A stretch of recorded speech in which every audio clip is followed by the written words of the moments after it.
Are you a fan of the Babysitters Club? Maybe you've worked your way through the original books. Maybe you've read all of the graphic novels 3 times each. Maybe you've binged your way through the Netflix series. I'm Anna Murray, one of your Westerville Library youth librarians, so excited to share 10 Babysitters Club read-alikes in the next 7 minutes.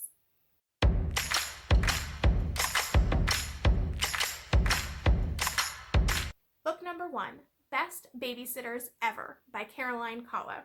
There is no better place to start than with a book directly inspired from that fantastic original series.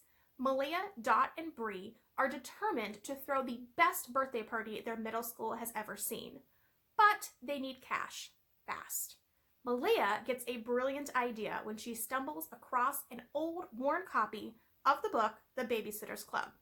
They can start their own babysitting business. Little kids are gross, but watching them can't be that hard.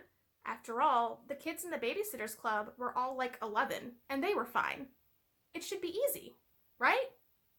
Book number 2, Real Friends by Shannon Hale. In this graphic novel memoir, Shannon is trying to navigate her new group of friends.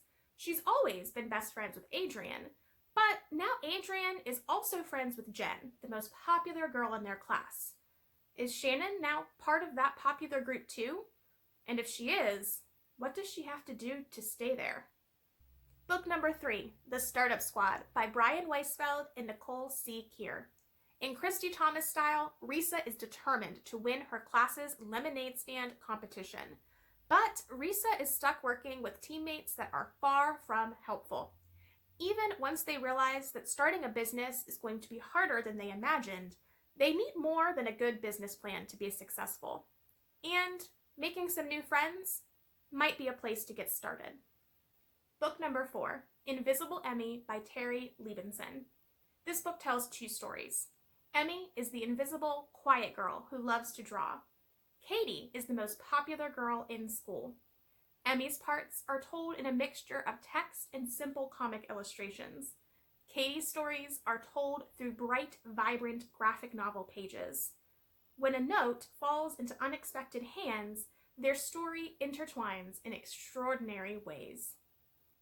Book number 5, Okay Witch by Emma Steinkellner. When some bullies try to ruin Moth's Halloween, Moth discovers that magic and witches are definitely real, and Moth has some magical powers of her own. With the combined spunk of Christy and Claudia, Moth is quickly wrapped up in old town drama, new friendships, a talking cat, an enchanted diary, and a hidden magical world. Book number 6, Meg, Jo, Beth, and Amy by Ray Terciero. In this modern retelling of Little Women, these 4 sisters are having a tough year. Their dad is overseas, their mom is working overtime, and they each have their own school stresses. Meg is determined to move on and move out of their small family apartment. Jo thinks no one will accept her for who she truly is. Beth is super shy but finds courage in her music. And Amy might be the youngest sister, but she has the loudest personality. These 4 sisters can get through anything with their teamwork and friendship. Book number 7, Amina's Voice by Hannah Khan. Now that Amina is in middle school, everything feels different. Amina's best friend, Sujin, is hanging out with a girl who used to pick on them. Sujin is also going through some other big changes. She wants to change her name to something that sounds more American.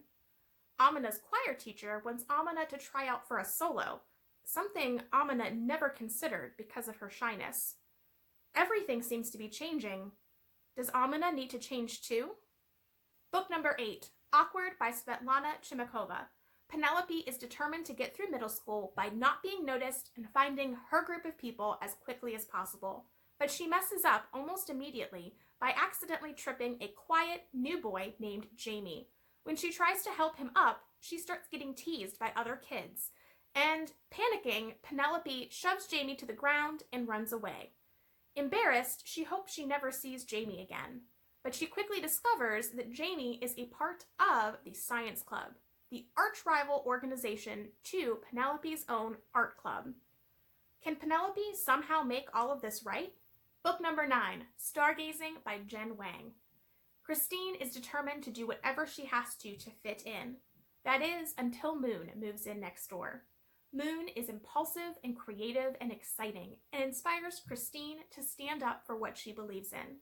But when catastrophe strikes, and Moon is the one who needs help, can Christine be the friend that Moon needs? Book 10, El Deafo by C.C. Bell. Starting at a new school is scary for anyone, but it's especially scary for Cece, who has a giant hearing aid strapped to her chest. Cece is convinced that everyone is staring at her, but she discovers that her new phonic ear has a superpower. When her teacher is wearing the microphone, Cece can hear her teacher anywhere in the school building, even if her teacher is in the next room, if her teacher's in the teacher's lounge, and when her teacher's in the bathroom. Can Cece channel her new superpowers to make a real, lasting friendship? Bonus title, this is Twins by Varian Johnson. This is a bonus title because if you're watching this video around its release date, this title isn't published yet. It releases in October 2020. Twins and best friends Maureen and Francine have always done the exact same things. That is, until middle school, when Fran decides that she wants to separate herself from her sister. Hurt and upset, Maureen's feelings spiral, and soon her anger leads her to run against her sister for class president. Friendship lines are drawn, and the competition is fierce. But can either sister really win when they're competing against each other? Check out all of these great Babysitter Club read-alikes and more as physical books and ebooks with your Westerville Library card.